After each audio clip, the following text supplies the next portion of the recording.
somewhere, add to publish logs.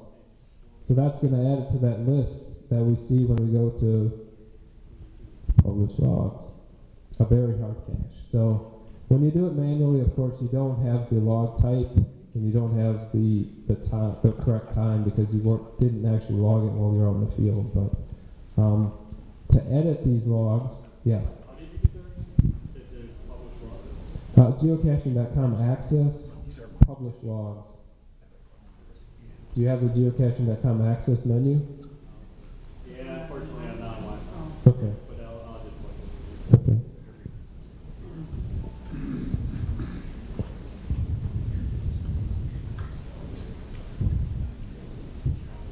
So for each log, there's two things you can do. First, you can create templates if you click this templates button. So for each found it, this is like for your cut and paste log. For each found it, you can basically create a template like, you know, I found it. Hit OK. That's your template.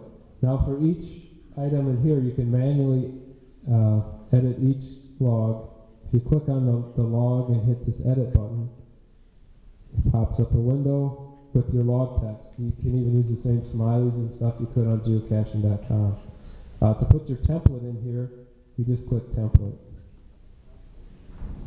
It's forcing me to select the log type because it was manual. So you do a found it, you click the template, I found it, and you're done. That cache is logged. If you had multiple caches in this list, you'd hit next down here, you just do the next log, and the next log, and the next log.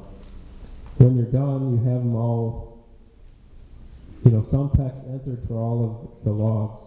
You basically hit this publish all button and it'll contact the geocaching.com web server and basically upload your logs and you're done. I think you should go ahead and log that one. Just write Should? something. Okay. Let me change the type. Write a note. Didn't find it. This one was very hard. Didn't find it.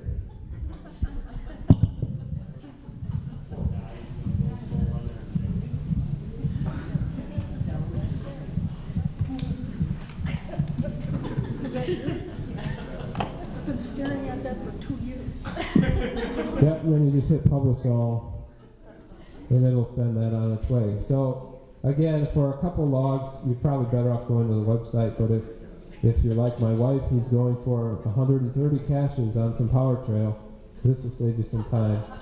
That's what she's doing today. Yes, you have a question? I got a couple questions. I noticed when you were logging or did not find about some trackables and images and whatnot. So if I were to dump a trackable into that cache, I can select that and say that I'm Correct. Yep. And then also, I also heard that you can put a date timestamp on your logs also. Is that true? From your GPS? Or no, from that screen where you can say October 27th. Sure, you can change it. We can go back to it.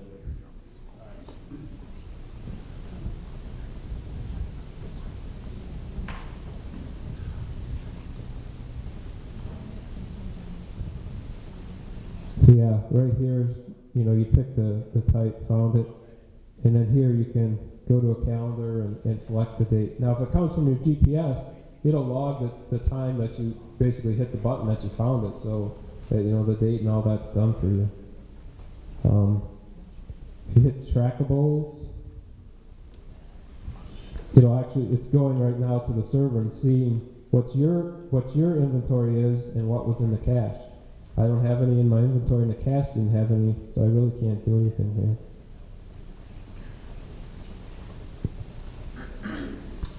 Let's see.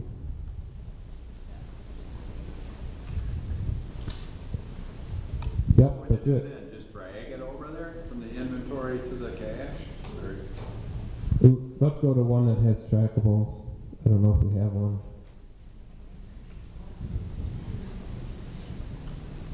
This one, that's something else in the grid view. There's a little bug icon, travel bug icon, and it'll have a little travel bug icon. So we know this guy has, from that icon, has trackable. So if we try to log in,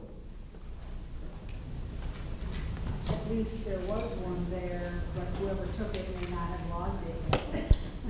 Yeah, there's always that problem.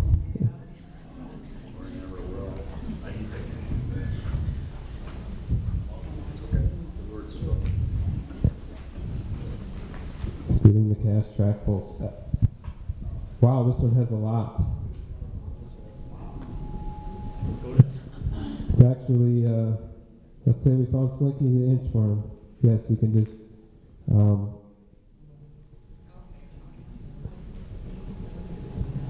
where's the button for that?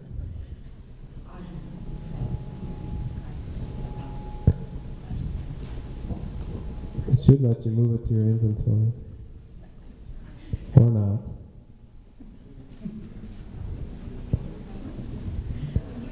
You can discover, retrieve. So you right click on it and hit retrieve. I thought there was a button that. And you can actually do the log here, the trackable log as well. So it will move it to your inventory and post the log for the trackable.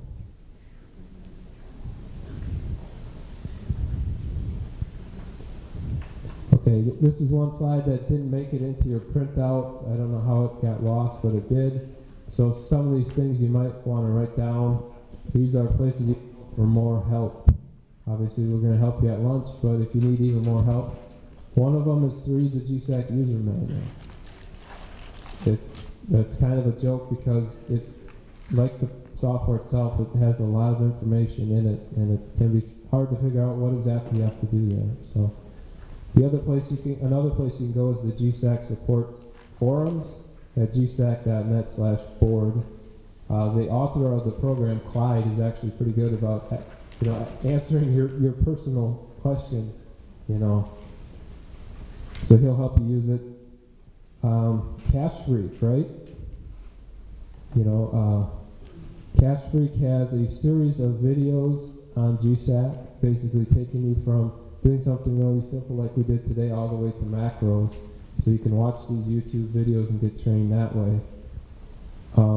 Pocket queries. That's another place where people get tripped up because we saw in that forum there's all kinds of options when you go to create a pocket query. Well, Markwell, Markwell from Illinois, he has a pocket query tutorial at markwell.us/pq/htm.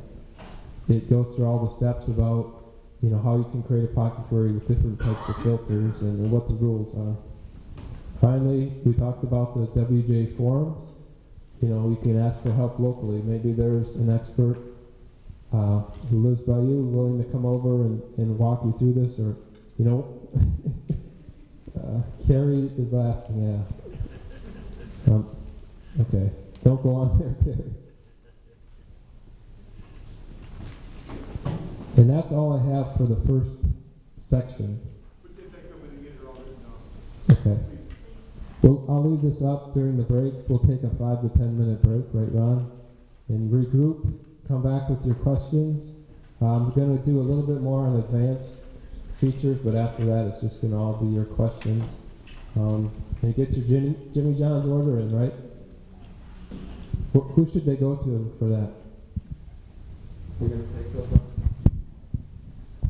Yeah, for those of you who want to stay during the lunch, obviously he's going to do another course, and that one will be from 12 to 12:50, and then after that, lunch was running from 1 to 2. So if you want to stay here for that group, the group training for GSAK, where we all help each other, and Jeremy will, because it's really important for you, if you don't know already, to at the minimum get the basics down of doing the pocket query, uploading it to GSAK, and then moving it to the GPS. You must get that down today, which will be really easy, but we'll all help each other do that.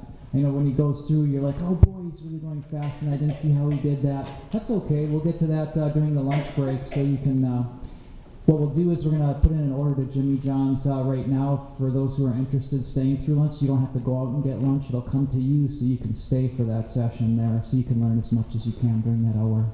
So anyway, you can sign up at the desk with Renee. Thanks.